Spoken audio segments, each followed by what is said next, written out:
you.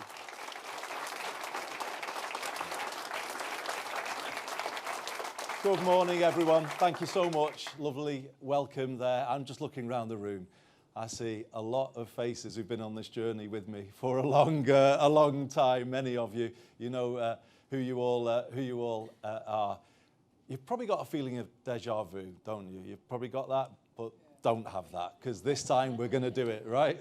We're going to do it. You don't take anything on without doing it, do you, Louise? So let's make sure we do. And lots of new faces as well. Fantastic to be with you all this morning. I was going to speak from notes, but for the reasons Louise just gave, you can't, can you? You can't speak from notes. I've just got to speak from the heart when it comes to this issue, because it is very, very personal for me right now and for my family. We've kind of lived it in the last few years from the inside, and the only thing you can do is talk from that. Why you can't do this job, in my view, without bringing all of that to it, and kind of then using that emotion, if you like, to kind of make the change and be brave in making that change. And that's what I intend to do, as I'm going to explain. There's lots I can say about what's wrong with the system. I will come to that.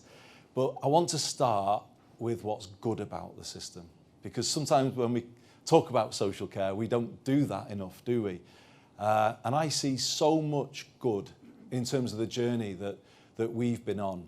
And I am talking about the people who've cared for my dad. Hundreds of them we've seen and we've watched. You know, when someone in your family is receiving care, you look at everything through new eyes, don't you? You notice things that maybe you didn't notice before because you watch it so closely and so carefully. And I've just been really, I don't know, overwhelmed by their care, the skill in what they do, the professionalism. It really is incredible, and it's humbling to watch them caring for someone else's dad or someone else's mum. If you think about that, you know, bringing all of that to the care of someone else's relative, it's just an incredible thing, isn't it? That, to me, they should be the best paid people in society, not the worst. And, you know, I just start with that feeling. And I need to say this, because, you know, many people from other countries have been caring for my dad. I want those carers to know, we appreciate you. We appreciate what you are doing to support people here. And that really matters that I say that as well. There is so much to be proud of. I mentioned the skill and the care and the professionalism.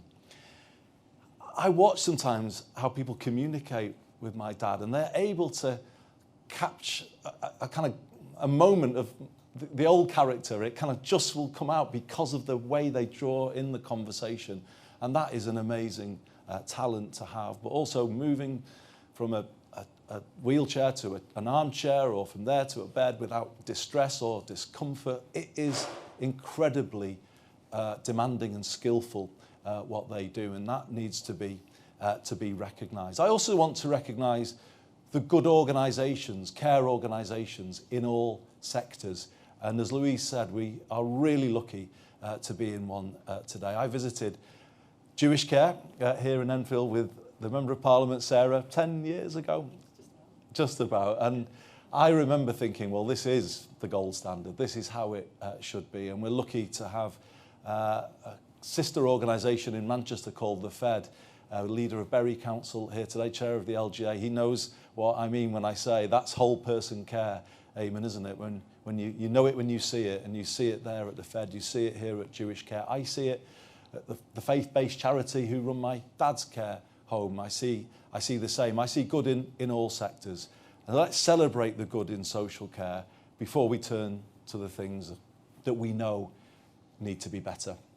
And before we then say, and how have we got to this position? When it comes to the bad, I think there's only one group really to blame, and that's my generation of politicians. It's almost 30 years since the Royal Commission on Social Care. 30 years.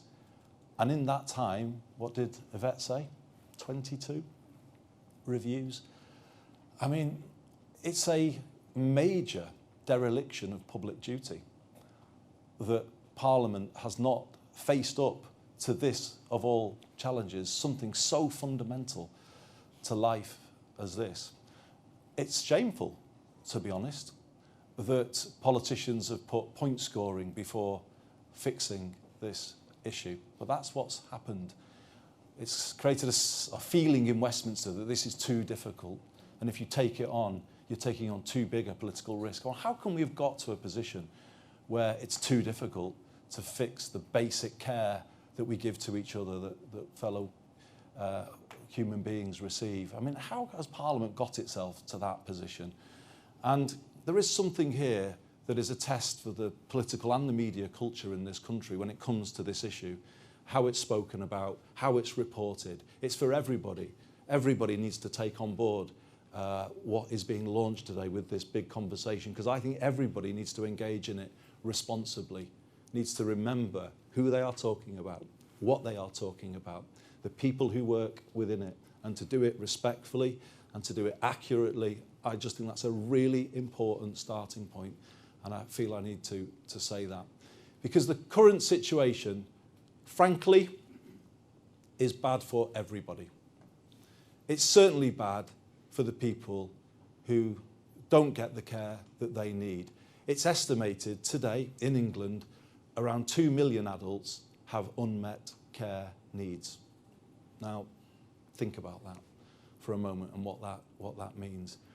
I can, again, certainly attest from family experience that it's too hard for the family carers. And the leader of the Liberal Democrats, Ed Davey, was quite right to talk about that on the radio this morning and say how important it is that we see people struggling in their homes, looking after a partner or a relative.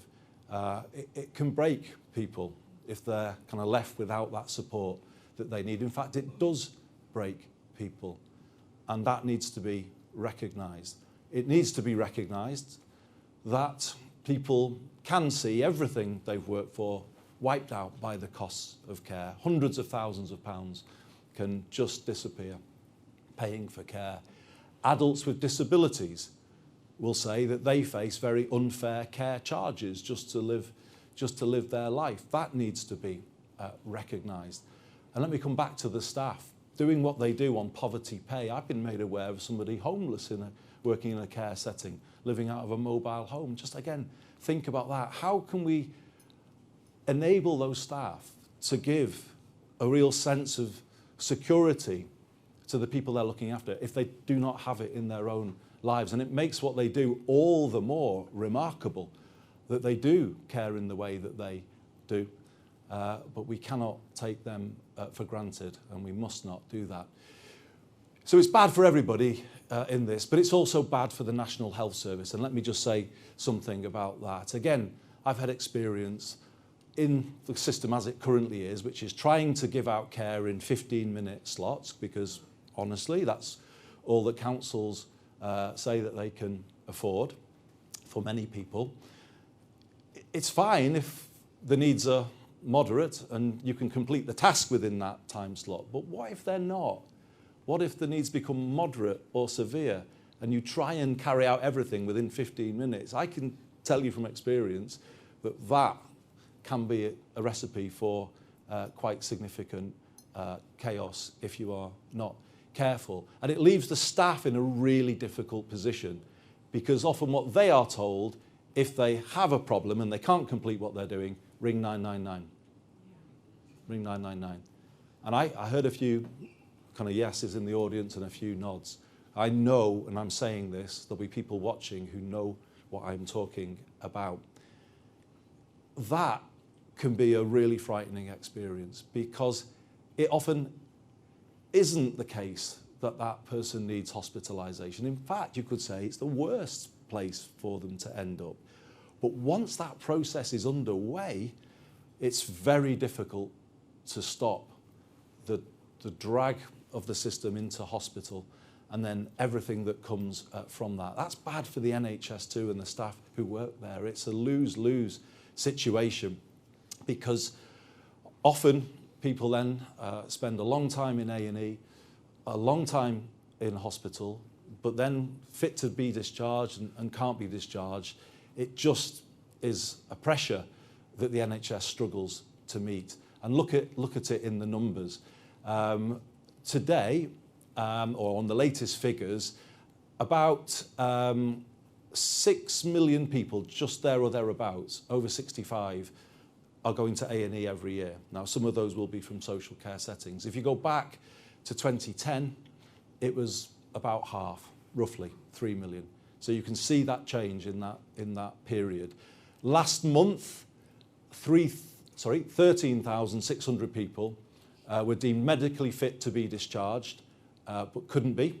That was in an average across the month in England. 3,000 people every single day receiving corridor care. Corridor care. The trade unions now are monitoring corridor care. Do you remember there was a time when that was what you called the winter pressures? Well, these are year-round now, and staff in the NHS are trying to deal with those pressures every single day. And there's growing talk of burnout amongst NHS staff because the pressure they are trying to deal with is simply too great. And it's not sustainable. If you think about all of those things, then you know the NHS cannot carry on in that position. And let's not have a conversation about social care as though it lives in its own silo. It doesn't live in its own silo. It's intrinsically linked to the National Health Service and what happens there. When I left office as Health Secretary, wasn't all my doing, but 98% of people there or thereabouts were going through A&E within 4 hours. If you look at that figure today, it's about 75%. And there is just no way that we can restore the NHS to the standards that we would all want to see without fixing this issue. We can't do it. So we need to face up to it with a new determination. We need to bring our best game to this and not the sort of stock in trade of Westminster, business as usual, and just finding a reason to score points rather than actually face up to what's involved here, given that it involves so many vulnerable people, so many underpaid staff, and so many under pressure people in our National Health Service. We need to bring the best of us to solving this issue because it affects all of us in one way or another.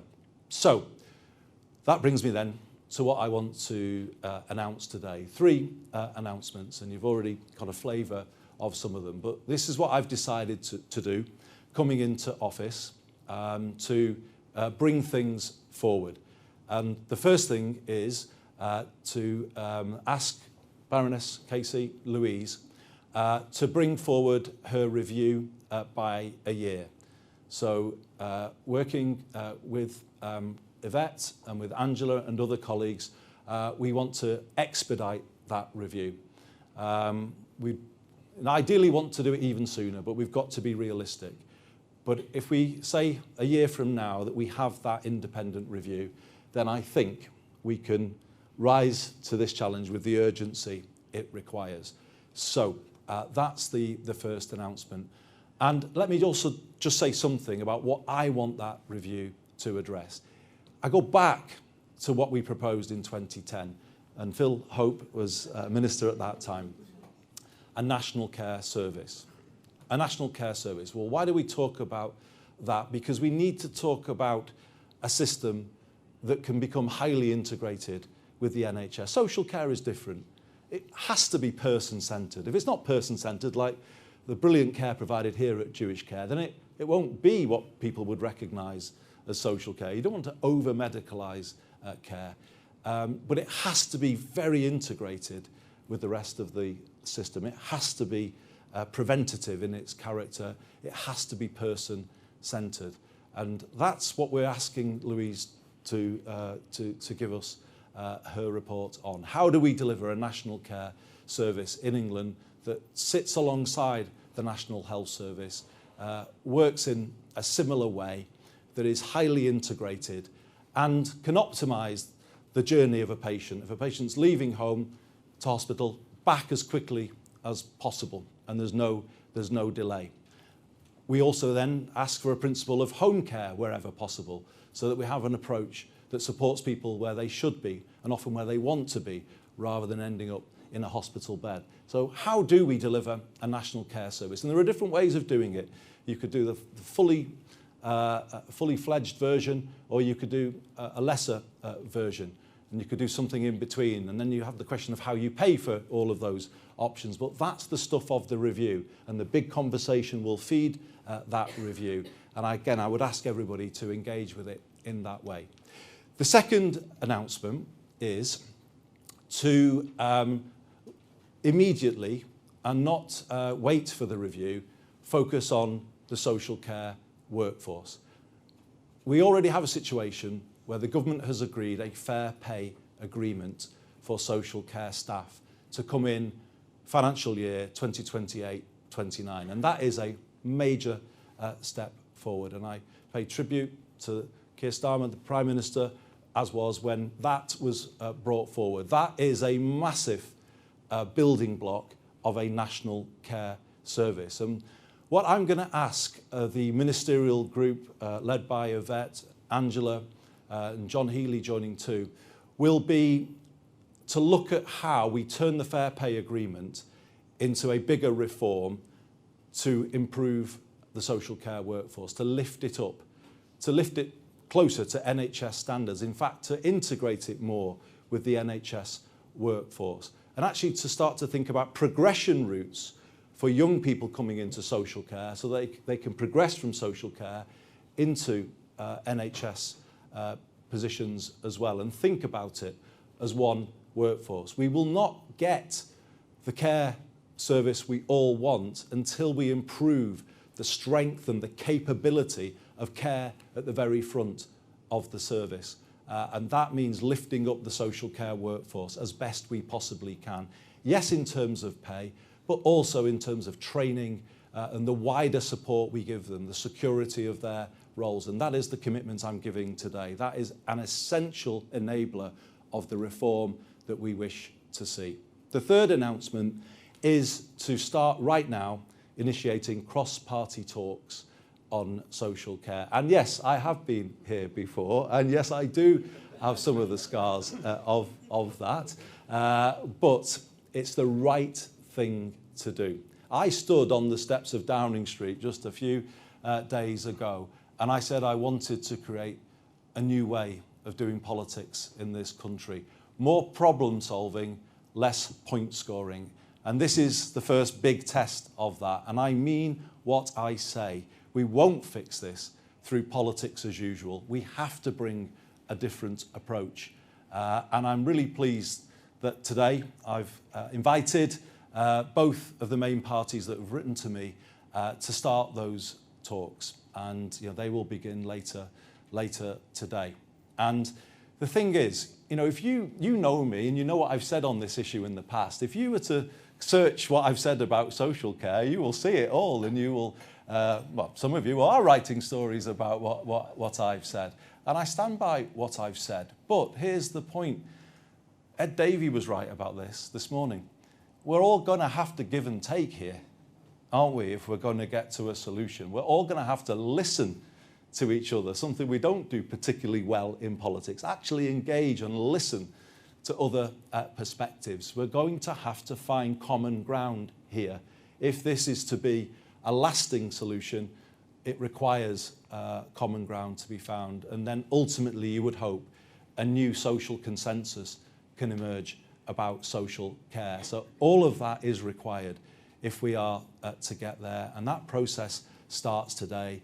It will run alongside the other streams of work that we are doing, but I will work closely with the other parties who want to be involved to have that conversation.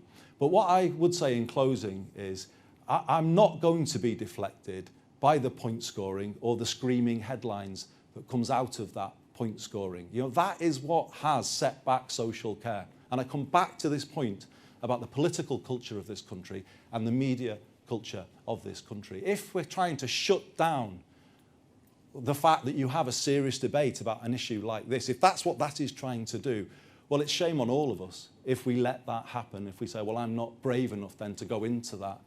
Well, I'm just not going to kind of do that in my time in office. I am making this a test of myself, whether I can bring forward a solution, and that is what I want to do. I would never forgive myself, ever. Who knows how long I will be in this position, but as long as I am, I will do my best to find a solution. And I would never forgive myself if I left without having tried, because of some of the headlines that will inevitably appear and some of the efforts that some people will make to create scare stories about the whole issue. Well, you can't create scare stories when people are already scared by what they're seeing anyway, through their own eyes, in their own homes or in care homes. You can't create scare stories for the staff when they're kind of living the life that they have to live. They kind of see it anyway.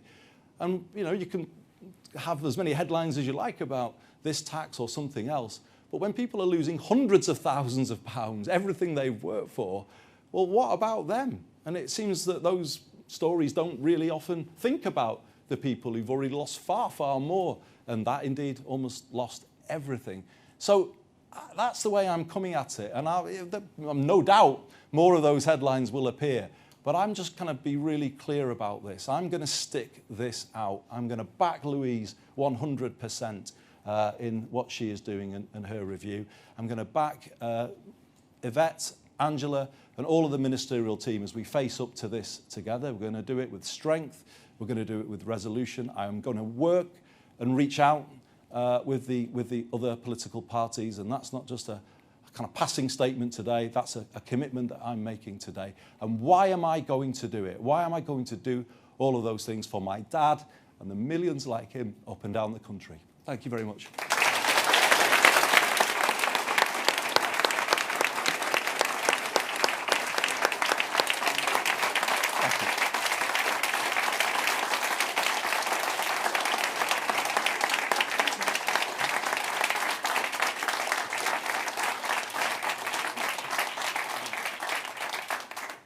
So, I'm standing here on my own, going to take questions. I was hoping that the cavalry might have... No, I'm only joking.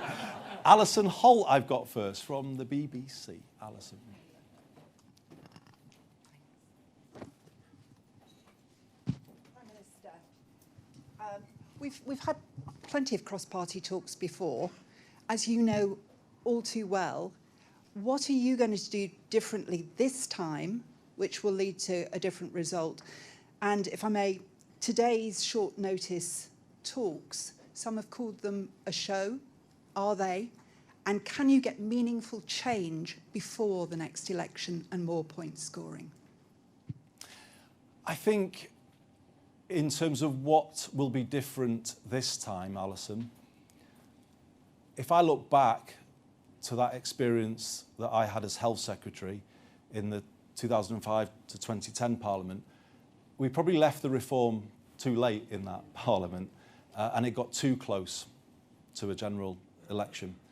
And learning from that, that's why I'm bringing forward, one of the reasons why I'm bringing forward Louise's review, because I think it's better to do it sooner and further away from an election.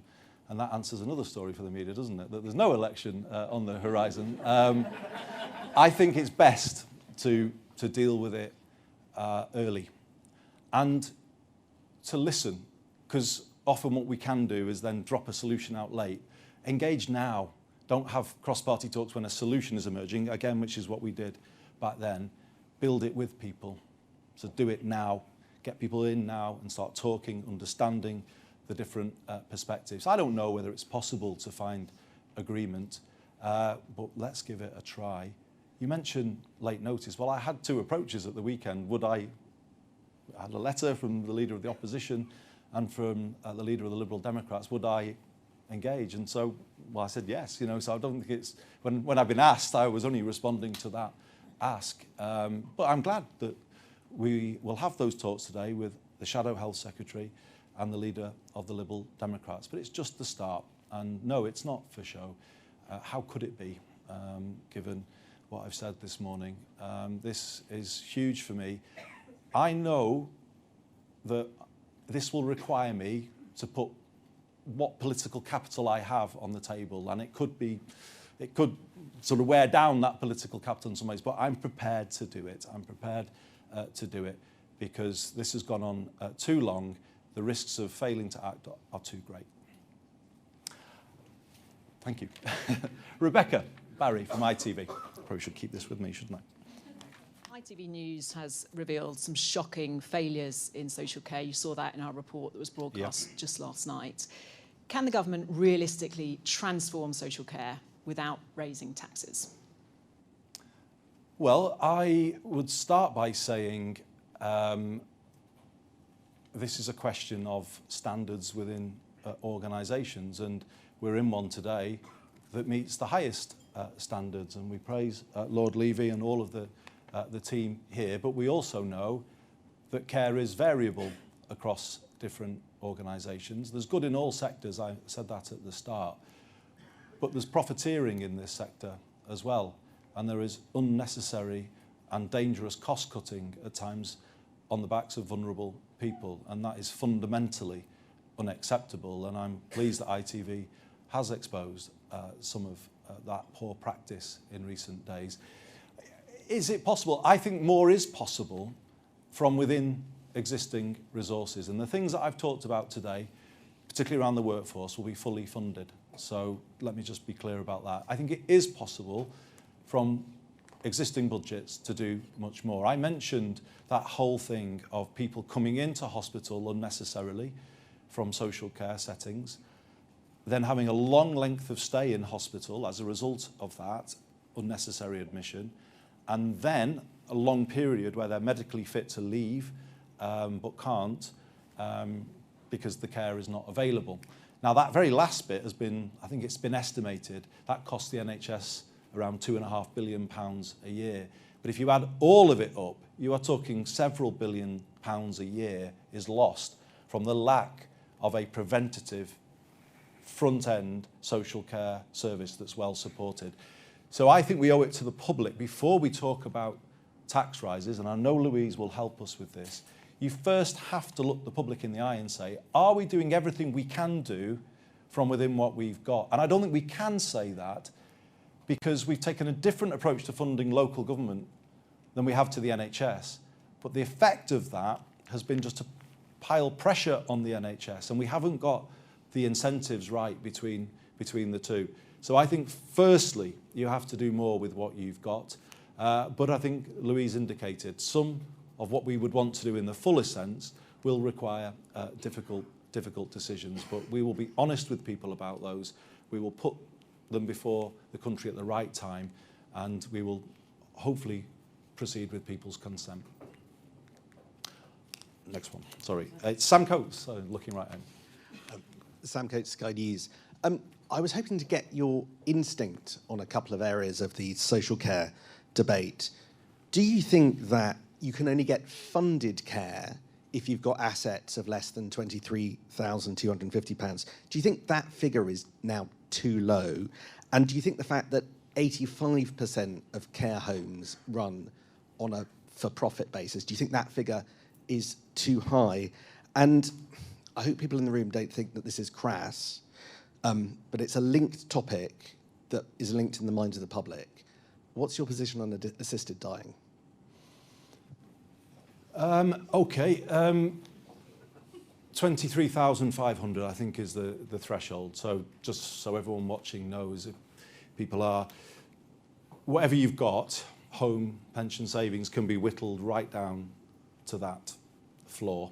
And that's why I talked before about hundreds of thousands of pounds being on the table, you know, on the roulette table when people go into a later life, and who knows what can happen to any of us. I think social care in England is as unfair as American healthcare.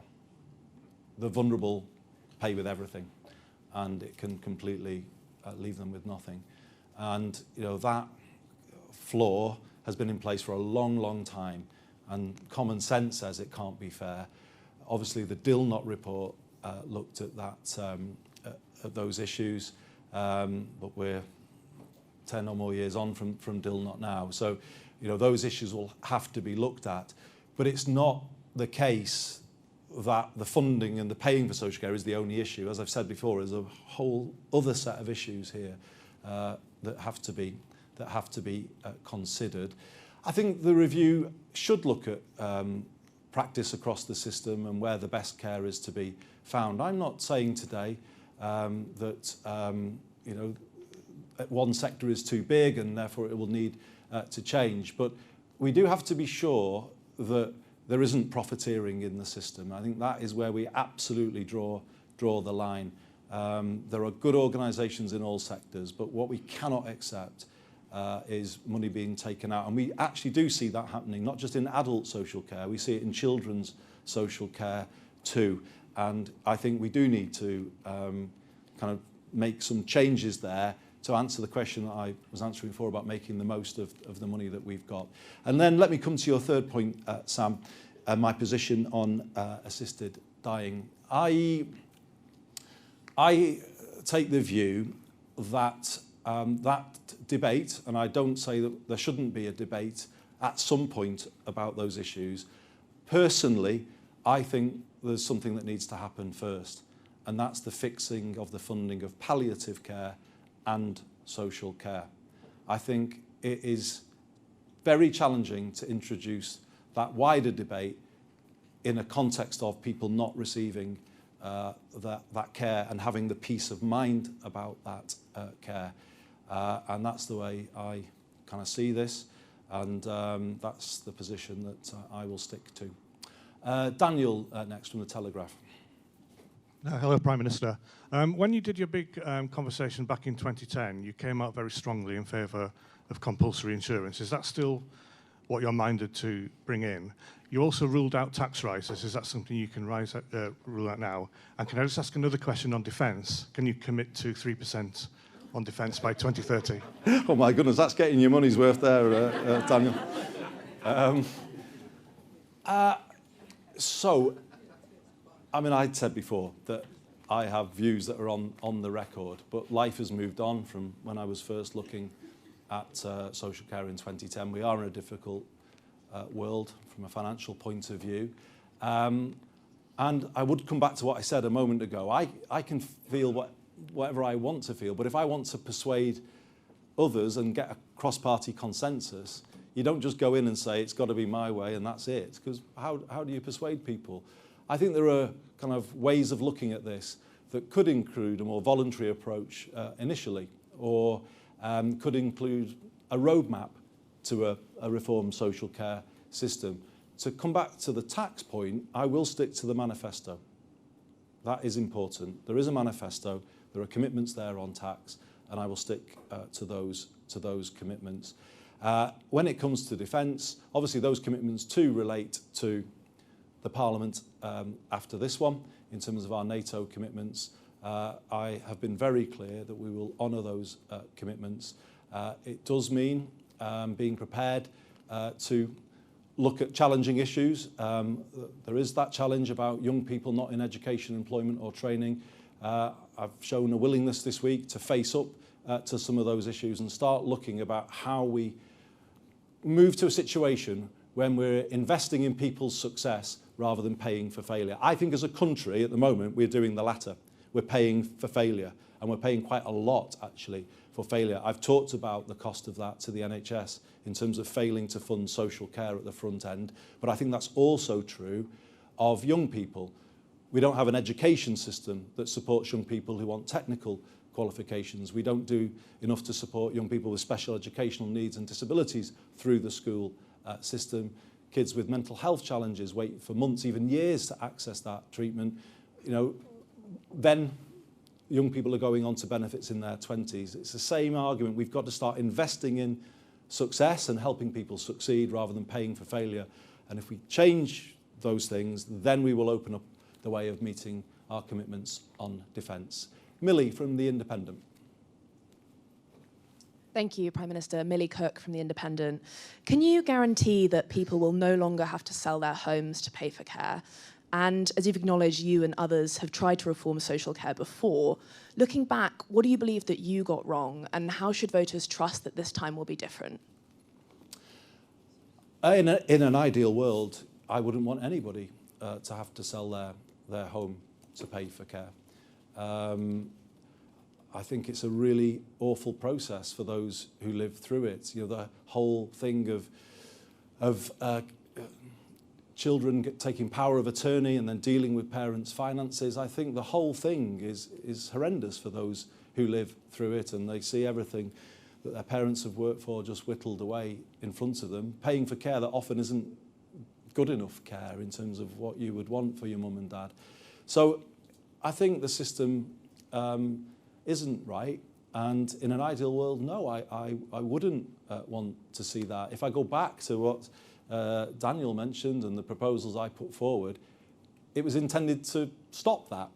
You know, if everybody on the NHS principle contributed a little, it would mean everyone could protect the majority of what they'd worked for. Now, I don't know. I know the Mail probably in the Telegraph doesn't support that, but I don't know. What do people support that? And this is the point. What I got wrong, as I said before, was going too close to a general election when there just wasn't time for those issues to breathe.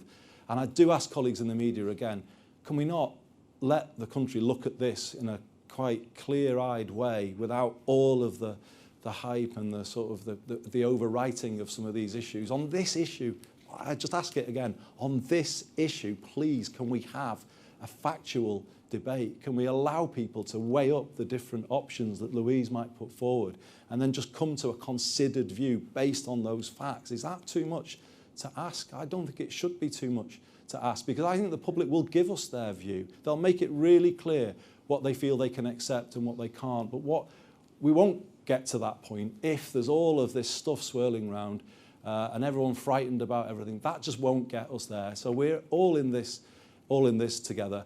But yeah, I learned from that experience last time. I'm initiating cross-party talks today rather than a few weeks before a general election. So you live and you learn as a politician. But I hope that applies to everybody too. Let's do it better this time, and it does apply to everybody.